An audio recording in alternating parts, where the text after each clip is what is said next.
السلام علیکم ورحمۃ اللہ وبرکاتہ نحمدہ ونصلی علی رسولہ الکریم اما بعد فاعوذ باللہ من الشیطان الرجیم بسم اللہ الرحمن الرحیم۔ آج ہم قرآن پاک کا ترجمہ کرنا سیکھیں گے۔ اللہ رب العزت ہمیں مکمل قرآن پاک درست مخارج کے ساتھ پڑھنے، اس کو ترجمے کے ساتھ سمجھنے اور سمجھ کر اس پر عمل کر کے اپنی زندگی، اپنے شب و روز اللہ رب العزت کی رضا کے کاموں میں گزارنے کی سعادت نصیب فرمائے، آمین۔ درست مخارج کے ساتھ ناظرہ آپ قرآن پاک پڑھنا چاہتے ہیں، تجوید پڑھنا چاہتے ہیں، درس نظامی کرنا چاہتے ہیں، فرض علوم کورس کرنا چاہتے ہیں، نماز اپنی درست کرنا چاہ رہے ہیں، نماز آپ سیکھنا چاہتے ہیں، موسٹ ویلکم۔ 0306 786 4192 ہمارا واٹس ایپ نمبر ہے۔ بغیر کسی معاوضے کے، بغیر کسی فیس کے آپ آئیں، یعنی کوئی ہماری فیس نہیں ہوگی، آپ سے کسی طرح کا کوئی معاوضہ طلب نہیں کیا جائے گا۔ آپ وقت دیجئے، ہم انشاءاللہ فی سبیل اللہ آپ کو وقت دیں گے، انشاءاللہ سیکھیں اور اللہ رب العزت کے محبوب اور پسندیدہ بندے بن جائیں۔ ہمارے سامنے ہے سورۃ الفاتحہ۔ بسم اللہ الرحمن الرحیم۔ سورت جز کنارہ فاتحہ کھولنے والی، فاتحہ یفتح سے، ٹھیک ہے، کھولنا، آغاز کرنے والی، مصائب و آلام کو دفع کرنے والی۔ سورۃ الشفاء بھی اس کا نام ہے، اس کے کئی نام ہیں، علماء کرام نے اس کے 20 نام درج فرمائے ہیں۔ اچھا، جب ہم کوئی چیز بولتے ہیں، منہ سے کوئی الفاظ ادا کرتے ہیں تو وہ لفظ کہلاتے ہیں، وہ لفظ کہلاتا ہے۔ ایک ہو تو وہ لفظ ہوتا ہے، ٹھیک ہے۔ اچھا، ایک ہوتا ہے با معنی، ایک ہوتا ہے بے معنی۔ جو بے معنی ہوتا ہے، جس کا کوئی معنی نہیں ہوتا، وہ مہمل ہوتا ہے، جیسے پانی شانی، روٹی شوٹی، مکان شکان، ٹھیک ہے۔ اب یہ شکان جو ہو گیا، یہ کیا ہو گیا؟ مہمل ہو گیا، اس کا کوئی معنی نہیں ہے۔ دیوار شوار، شوار کا کوئی معنی نہیں ہے، مہمل ہے۔ تو جو مہمل ہے اس کا کوئی معنی ہی نہیں ہے تو وہ آگے نہیں بڑھ سکتا، اس پر کوئی بحث نہیں ہوگی، بات نہیں ہوگی، کلام نہیں ہوگا۔ ایک قسم ہے لفظ کی با معنی، جس کا کوئی معنی ہو، اس کو کہتے ہیں موضوع۔ پھر موضوع لفظ کی دو قسمیں ہیں، ایک ہے مفرد، ایک قسم ہے مرکب۔ اب یہ اکیلا ہے، ایک ہے تو یہ مفرد ہے، دو ہیں یا دو سے زیادہ ہے، 3 4 5 6 ہیں تو وہ کیا ہے؟ مرکب، ٹھیک ہے۔ اچھا، پھر جو مفرد ہے، اس مفرد کی پھر 3 قسمیں ہیں۔ وہ لفظ جس کے اندر معنی ہو، زمانہ نہ پایا جائے، وہ اسم کہلاتا ہے۔ دوسری قسم ہے اس کی جس کے اندر معنی بھی ہو، زمانہ بھی ہو، وہ کیا ہوتا ہے؟ فعل۔ جیسے سورۃ الفاتحہ میں نعبدو، یہ کیا ہے؟ فعل ہے، ہم عبادت کرتے ہیں یا کریں گے، فعل مضارع، یعنی پریزنٹ اور فیوچر۔ کرتے ہیں یعنی کر رہے ہیں، یہ حال ہے، اور انگریزی میں اسے پریزنٹ کہتے ہیں۔ ہم عبادت کریں گے، یہ استقبال، مستقبل، انگریزی میں اسے فیوچر کہتے ہیں۔ اور اسی طرح ہم کہتے ہیں وی آر گوئنگ، ہم جا رہے ہیں، آئی ایم گوئنگ، میں جا رہا ہوں، یہ پریزنٹ ہے، اس میں فعل ہے، کوئی کام ہو رہا ہے، کسی کام کی طرف ہمیں اشارہ مل رہا ہے۔ اوپن دا بک، تم کتاب کھولو، افتح الکتاب، کتاب کھولو، تم کتاب کھولو، تو اس میں معنی بھی ہے، زمانہ بھی ہے، اسے فعل کہتے ہیں۔ ایک ایسا لفظ ہے جو اپنا معنی بتانے میں، زمانہ تو دور کی بات، اپنا معنی بتانے میں اسم اور فعل کا محتاج ہوتا ہے، وہ کیا ہوتا ہے؟ حرف۔ جس طرح عربی میں اسم فعل حرف ہوتے ہیں، اسی طرح انگریزی میں بھی اسم جسے نون، فعل جسے ورب کہتے ہیں، اور حرف کو انگریزی میں کیپٹل اور لیٹر کہتے ہیں۔ انگریزی میں ہوتا ہے فرام اور ٹو، فرام یعنی سے اور ٹو۔ اب بندہ فرام فرام فرام کہتا رہے، بات سمجھ میں آئے گی؟ نہیں آئے گی۔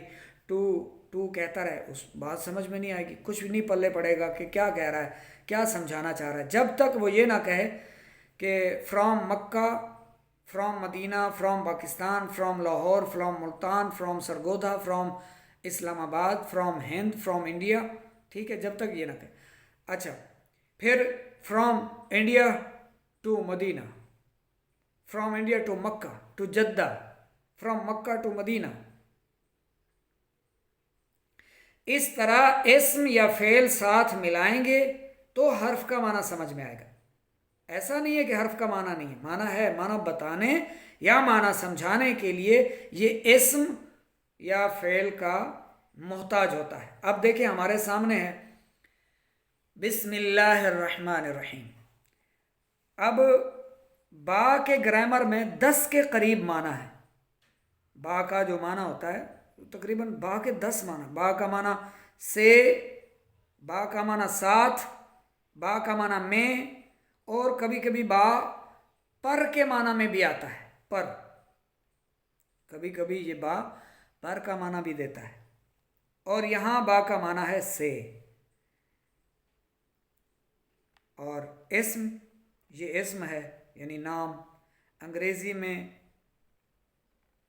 با کے لیے یعنی سے کے لیے معنی کے لیے فرام لگائیں گے، فرام. عربی میں سے کے لیے با. ٹھیک ہے. اسم لفظ ہے، نون ہے، اس کا معنی ہے نام، اور اس میں کوئی زمانہ نہیں ہے. ٹھیک ہے، اسم میں کوئی زمانہ نہیں ہے. بسم اللہ، اللہ، یہ اسم جلالت ہے. جلالت، اسم جلالت کا مطلب یہ کہ اللہ کا ذاتی نام ہے. جب یہ آئے گا ہم سمجھ لیں گے کہ یہ اللہ کا نام ہے بس، یعنی اس کا کوئی ترجمہ نہیں. اسم جلالت ہے یہ. ٹھیک ہے. اسم نکرہ ہے اور مضاف ہے. اسم کیا ہے؟ اسم نکرہ ہے اور مضاف ہے. اور اللہ اسم ہے اور مضاف الیہ ہے. ٹھیک ہے. اور یہ اصول یہ ہے کہ پہلے اگر نکرہ ہو بعد میں معرفہ آ جائے تو وہ مضاف ہوتا ہے.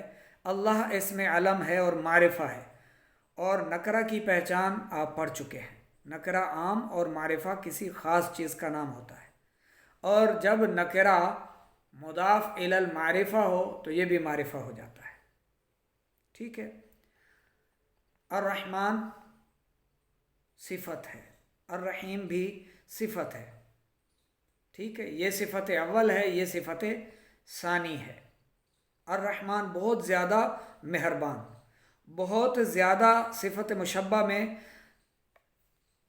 الرحمن صفت مشبہ میں سے ہے، بہت زیادہ مہربان صفت مشبہ میں ہے.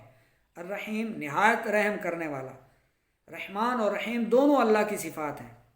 اب اس کا با محاورہ ترجمہ کریں تو اللہ کے نام سے، اللہ کے نام سے با محاورہ ترجمہ،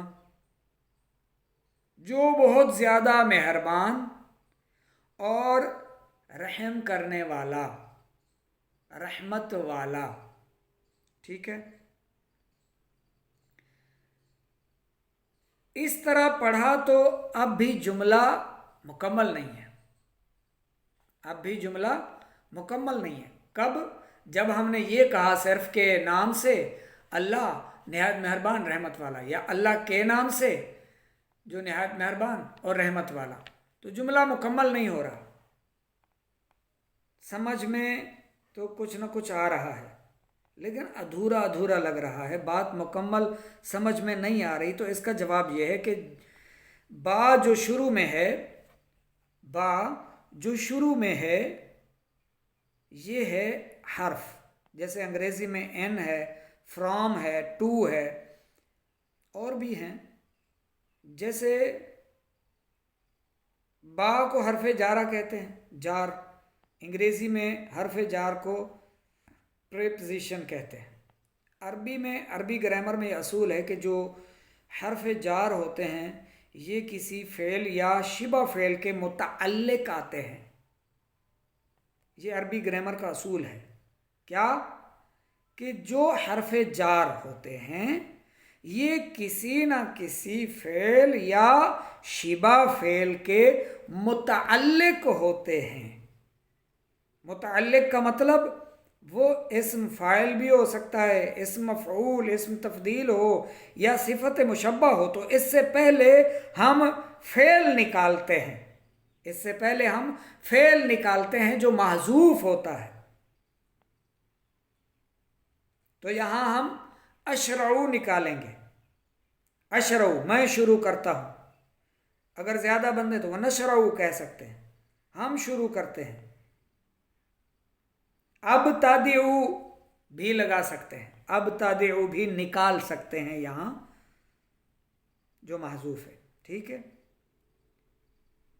نبتدعو، ابتدعو میں شروع کرتا ہوں، نبتدعو ہم شروع کرتے ہیں، یہ بھی نکال سکتے ہیں۔ تو ہم جو فعل یہاں معذوف ہو وہ نکالیں گے، وہ ہے اشرعو، میں شروع کرتا ہوں، کس سے؟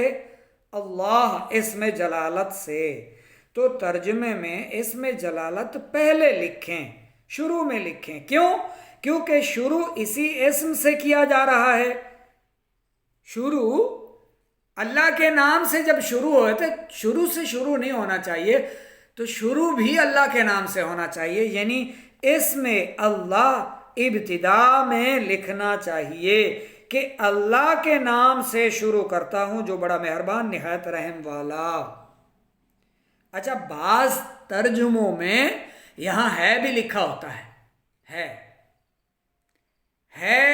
نہیں لکھنا چاہیے، ویسے سمجھانے کے لیے لکھ دیا تو حرج نہیں ہے، حرج بھی نہیں ہے، دونوں طرح ٹھیک ہے، لیکن اصل میں یہاں ہے آ نہیں رہا کہیں، بس اللہ کے نام سے شروع جو بہت زیادہ مہربان، یعنی بہت انتہائی شفیق ہے، جس کی کوئی انتہا نہ ہو، اللہ کی مہربانی کی کوئی حد نہ ہو، ایسا شفیق و مہربان ہے، نہایت مہربان، نہایت یعنی آخری، بس بہت زیادہ مہربان۔ اور اللہ کے نام سے شروع، اللہ کے نام سے شروع جو نہایت مہربان رحمت والا ہے، ٹھیک ہے، سمجھانے کے لیے ہے بھی ساتھ میں لکھ دیں تو ٹھیک ہے، صحیح ہے، دونوں طرح سے صحیح ہے، ٹھیک ہو گیا، یہاں تک سمجھ میں آ گئی۔ جب بھی بسم اللہ الرحمن الرحیم لکھیں تو اس میں اللہ شروع میں ہونا چاہیے، ویڈیو طویل نہ ہو، اس کے لیے ہم یہاں سٹاپ کر رہے ہیں، آگے پھر انشاءاللہ نئی ویڈیو بناتے ہیں۔